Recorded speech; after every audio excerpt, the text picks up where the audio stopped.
Hello everyone, welcome back to our channel stocks for wealth. आज इस video में हम बात करने वाले हैं एक केमिकल सेक्टर की दिग्गज कंपनी मल्टीबैगर से रहा है।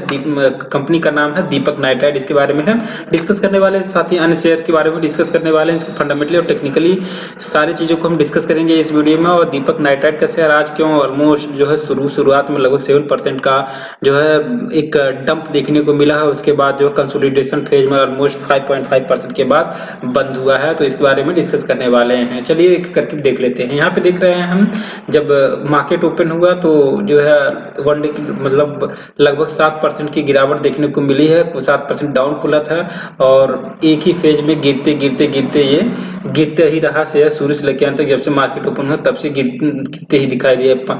एक मंथ का परफॉर्मेंस देखें तो एक मंथ में, पिछले एक मंथ में स्टॉक ने ऑलमोस्ट जो है नेगेटिव रिटर्न दिया है।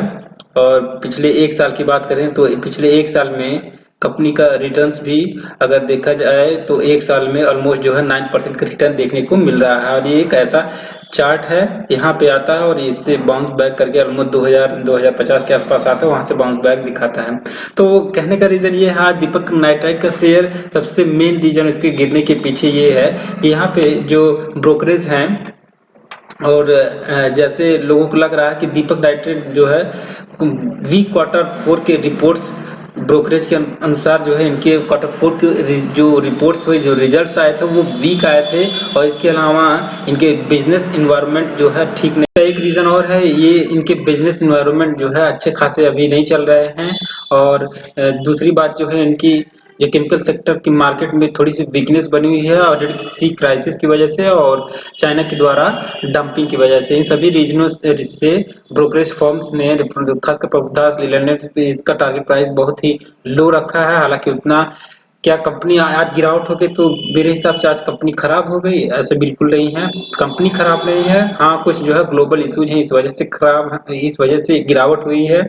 5% से ज्यादा की गिरावट पे ये क्लोज हुआ है और लगभग 2334 के आसपास क्लोज हुआ है। बाई चांस अगर इसमें गिरावट और आता है तो इसको जो है बाई किया जा सकता है लॉन्ग पीरियड के लिए। इंटरनली कोई इश्यू नहीं है इस स्टॉक में। थोड़ा सा ग्लोबल सिनेरियो की वजह से थोड़ा सा स्टॉक में करेक्शन आया है। केमिकल सेक्टर की कंपनी है, अब अपने शेयर होल्डर्स को अच्छा खासा रिटर्न बना करके दी है। पिछले कुछ लगभग 2 सालों से केमिकल सेक्टर में जो है ग्रोथ देखने को मिल नहीं रहे। क्वार्टरली रिजल्ट काफी पुअर आ रहे हैं, तो मार्जिन पे इफेक्ट पड़ रहा है, इस वजह से ऐसा देखने को मिल रहा है। और बाकी चलिए बात कर लेते हैं हम नेक्स्ट स्टॉक की। स्टॉक का नाम है जीएमएम फॉडलर। तो जीएमएम फॉडलर के बारे में बात करें तो जीएमएम फॉडलर सबसे पहले ये जानते हैं इनका बिजनेस क्या है, उसके बाद में गिरावट के बारे में। तो ये कंपनी जो है जनरली जो केमिकल सेक्टर में जो भी ग्लास यूज किए जाते हैं, जो भी फार्मास्यूटिकल जो इंडस्ट्री में जो ग्लास यूज किए जाते हैं, जो जिससे जो भी इक्विपमेंट बनाए जाते हैं, उन सभी का ये मैन्युफैक्चर करती है। और ये जो है लीडिंग कंपनी है, इस मार्केट लीडर है ये इस सेक्टर में। इस समय केमिकल सेक्टर में थोड़ा सा स्लो डाउन देखने को मिल रहा है, जिससे इसके स्टॉक्स पे भी और इसके जो सेल्स है उस पे भी इफेक्ट देखने को मिल रहा है। अभी जल्द ही जो है पिछले दिनों कंपनी के जीएम फॉडलर कंपनी के Q4 के रिजल्ट्स आए हैं। रिजल्ट्स का मार्केट को पसंद नहीं आया। चलिए देख लेते हैं रिजल्ट पे एक नजर डाल लेते हैं किस प्रकार के रिजल्ट्स रहे। रिजल्ट की बात करें तो कंपनी ने 4 रुपीज पर इक्विटी शेयर का डिविडेंड का अनाउंसमेंट किया है। और इसमें देख लेते हैं सेल्स किस प्रकार के रहे हैं। तो जहां पिछले साल कंपनी के टोटल सेल्स थे 866 करोड़ रुपए, वहीं इस बार थोड़े से ड्रॉप होकर के आए हैं लगभग 741 करोड़ रुपए।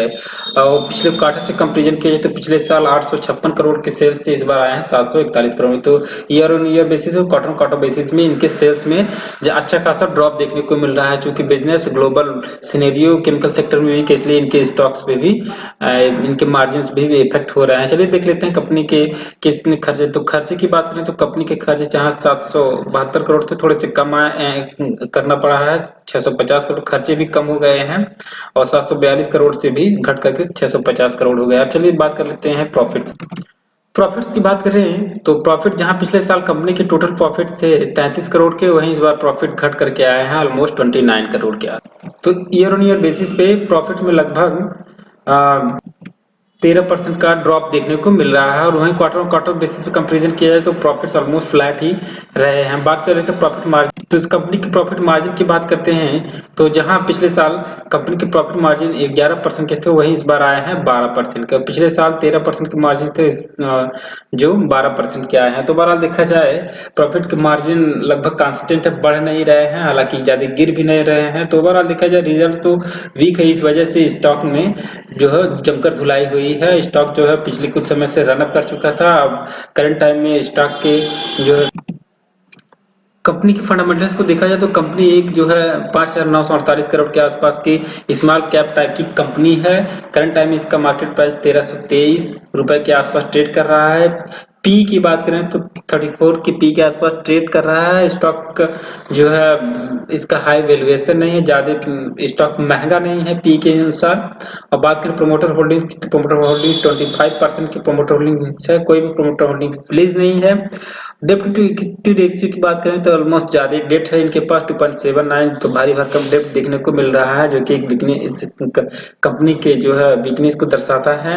अब बात करें आरओई की, तो ऑलमोस्ट जो है सॉरी यहाँ पे आरओई की बात करें 19.65% की आरओई है। और आरओसी की बात करें और लगभग 19.09% की आरओई है। तो आरओई और ओसी के मामले में तो कंपनी ठीक ठाक है, अच्छा खासा जो है अपने कैपिटल पे अच्छा खासा रिटर्न जनरेट करती है। लेकिन ओवरऑल देखा जाए केमिकल सेक्टर में वीकनेस की वजह से इनके मार्जिन्स में और इनके जो सेल्स है वो भी कम आई, इस वजह से प्रॉफिट्स में भी कमी आई है। और चलिए देख लेते हैं इन्वेस्टर का इसमें किस प्रकार का रुझान रहा है।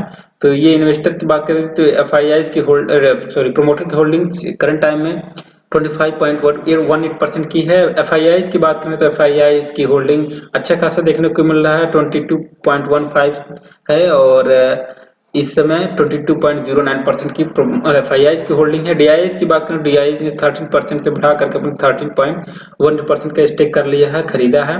पब्लिक के पास ऑलमोस्ट 39.55% की होल्डिंग्स है। तो ओवरऑल देखा जाए स्टॉक जो है सबसे ज्यादा परसेंटेज में पब्लिक के पास, जो कि ये भी एक बिजनेस को ही दर्शाता है। हालांकि जो है एक मार्केट लीडर कंपनी है, जो ग्लास केमिकल इंस्ट्रूमेंट में और फार्मास्यूटिकल लैब्स में जो भी ग्लास इसके बनते हैं, जो भी बीकर्स होते हैं या अन्य चीजें की केमिकल से संबंधित जो भी ग्लास होते हैं वो इसी चीज से बनते हैं। तो इस वजह से अभी केमिकल सेक्टर में डिमांड कम है, इस वजह से इनके सेल्स भी पे भी असर है और प्रॉफिट्स में भी असर देखने को मिल रहा है। ये कंपनी का 1 ईयर की टाइम फ्रेम की चार्ट ओपन है। और ऑलमोस्ट देखा जाए कंपनी जहां पिछले साल कंपनी 1447 के आसपास ट्रेड कर रही थी, वही कंपनी करंट टाइम में यदि देखा जाए तो स्टॉक कंपनी का ऑलमोस्ट जो है 2000 के आसपास से 1600-1700 के आसपास से रिटर्न होते हुए लो लगाया है लगभग 1200 के आसपास। और करंट टाइम में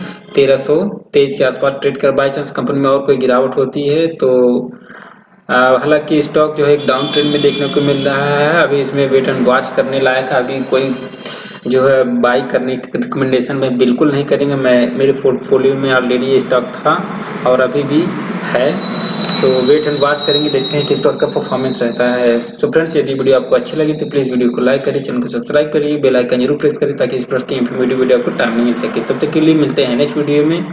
thank you for watching, bye bye.